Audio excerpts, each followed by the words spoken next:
Scottie Barnes bursted onto the scene as a rookie 100%, and he no doubtably has perennial all-star potential. That's the expectation at this point.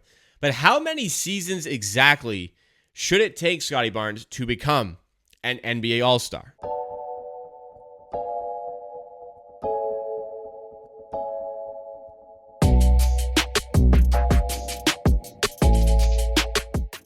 So this is something that I asked in a poll in the community page on my YouTube channel. I love the fact that on Amateur Sports on YouTube, like I can make a poll and get like a sample of like 4,000 to 5,000 people to vote to see exactly how people are thinking. Now, a lot of the times these polls can be very biased towards the Raptors and his players, but I keep that in mind when I'm looking at the results here. But, you know, when it's not about Raptors versus other people, usually you can get some pretty good answers.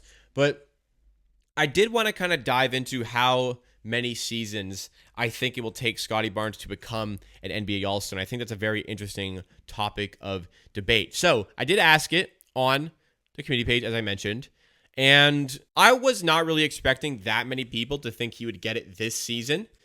Scottie Barnes himself, actually, in a recent interview, when he did that Slam magazine cover, he wasn't asked specifically about being an All-Star, but he happened to mention that he has aspirations to be an all-star this upcoming season.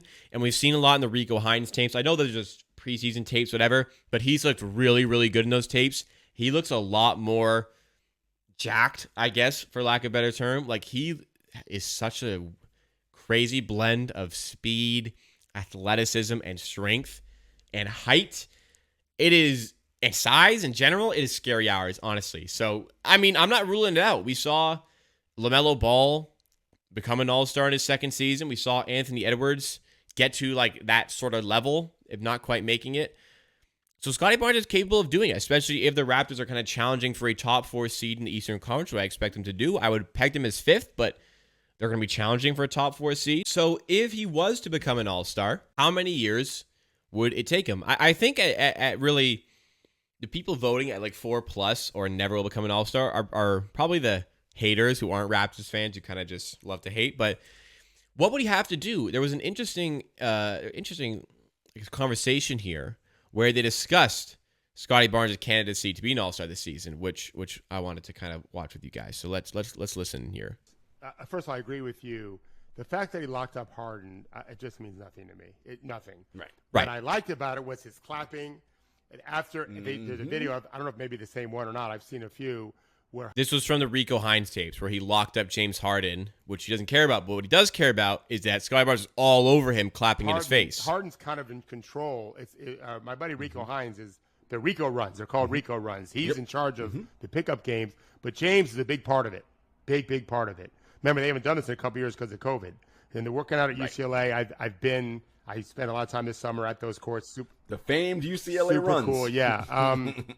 Harden he's really great about, hey, love the energy that you guys are bringing. But then I watched another video where Kyle Lowry is talking to Vince Carter. I think it's pretty recent. I'm not exactly sure when it's happening. That was from earlier in the week. And Lowry is talking about, I've seen this dude since he was a freshman. We've never talked or anything until this year, but I saw him because I have an AAU program too. And he's like, I loved him. And he kind of said the same thing that Coach Hamilton, his college coach, said to me when we were visiting the campus for my son. He said, you're going to think it's fake. Like, you're going to think all that energy, enthusiasm is a fraud, because no one does that, except that's just always how he is. And Kyle talked about it. Like, that's who he is. He's always been that. He's always been a guy that'd rather pass. He's always been a guy that breathes spirit into people, whatever. And Part so of the reason why we drafted I don't him. care about the locking up. I tell you what, his shot looks pretty good. Now, they're just highlights, so we have no way of knowing how well he's shooting the ball. I have some players playing these pickup games. I just haven't asked them how Scottie's shooting because I don't care that much. But to your point, we're going to talk about teams that we think are rated too low or too high later today. If that dude adds a 36% from three, yeah, he's an all-star this year. I'm telling you right now, he's an all-star this year. So there was the bold claim at the end of it that I was really interested in talking about. What would Scottie Barnes at this point have to do to be an all-star in just one season, as 42% of the voters, as you saw in that community poll, suggested? If Scottie Barnes was to add in that three-point game, 36%, And last season, very impressive. Like, we were expecting him to be like a broken three-point shooter. He shot above 30% on, I think it was like 2.5 attempts per game, 15 points. Scottie Barnes' role is going to increase this season. His ability to play, his level of play is certainly going to increase. Like, he's only like 20 years old. That's absolutely going to increase this season. I think Scottie Barnes is on track to average like 17 a game. If he jacks this three-point percentage up to 36, not only is that extra point just from making more three-point shots, that makes you respect his three-point game. And now he's way less open for three.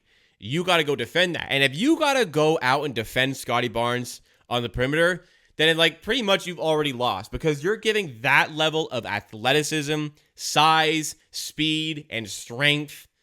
If you're giving that guy the ability to blow by you, take you off the dribble, or cut to the basket, it is going to be a big problem. And that is only going to benefit his interior game even more. Like, shooting 49% from the field on a guy who did take quite a few jump shots is pretty ridiculous for somebody as young as him. And that's a large reason why he did win the Rookie of the Year. So if he is putting in that three-point game to an above NBA average level, then he's what? Averaging 19 points per game generously? Like, if he seriously upgrades, and that's a big if he can seriously upgrade that three-point percentage, I can legitimately see him averaging like 19, 9, and 4, 19, 9, and 5 even.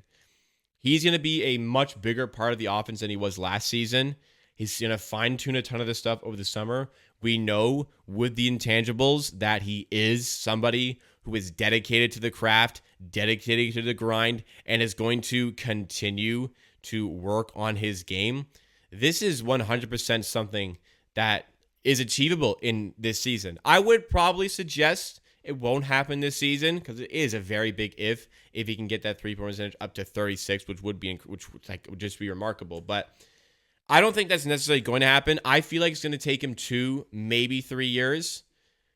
I think if I had to bet, it would be the season after this one where he really gets to that level. But I'm completely not going to rule it out for this season, because biggest thing, like I'm saying, I don't think he can get to 36% of the season, but I didn't think he'd be anywhere near 30% from last season. He was already way ahead of schedule then.